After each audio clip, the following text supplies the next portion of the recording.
Alright, next up is Book 1, Proposition 2. And the point of this one is to place at a given point a straight line equal to a given straight line. All that means is we're given a point A and a line BC. We want to now come back and at the point A put a line that is equal in length to BC. First step of this is to at AB create an equilateral triangle following what we just learned how to do for Proposition 1, Book 1, and the reason behind this will become clear shortly.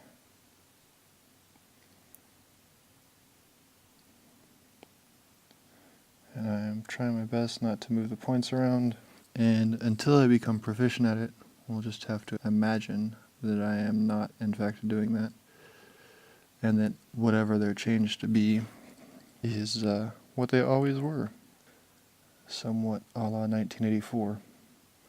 Alright, so now we have our equilateral triangle.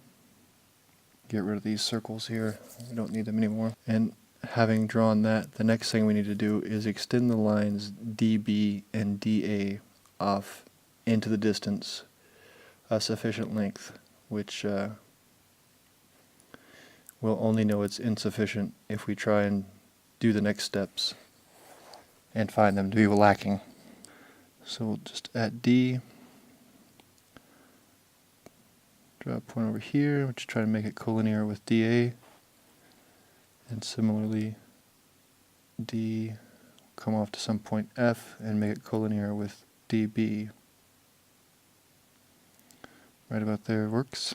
Now time for more circles.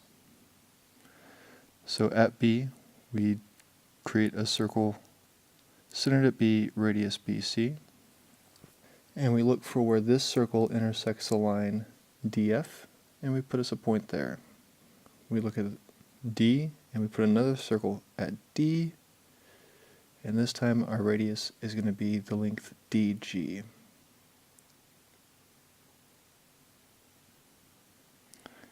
And we put a point there. The claim is that we've done what we need to do, and that is that we've created a line AH at A, the length of which is BC. Now we just need to prove it. We look at the circle centered at D. The lines DG and DH are both radii of the circle, and so therefore they are equal. So DG equals DH in length.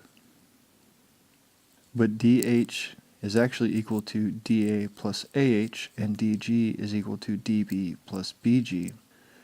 But as DA and DB are both sides of an equilateral triangle, we know that they are equal. And using common notion number 3, that if equals be subtracted from equals, the remainders are equal. If we subtract DA from DH and DB from DG, we then find that AH is equal to BG. And now we look at the circle centered at B, and we see that both BG and BC are radius of that circle, and so therefore BC is equal to BG. But having just proved that BG is equal to AH, we now know that AH is equal to BC as required.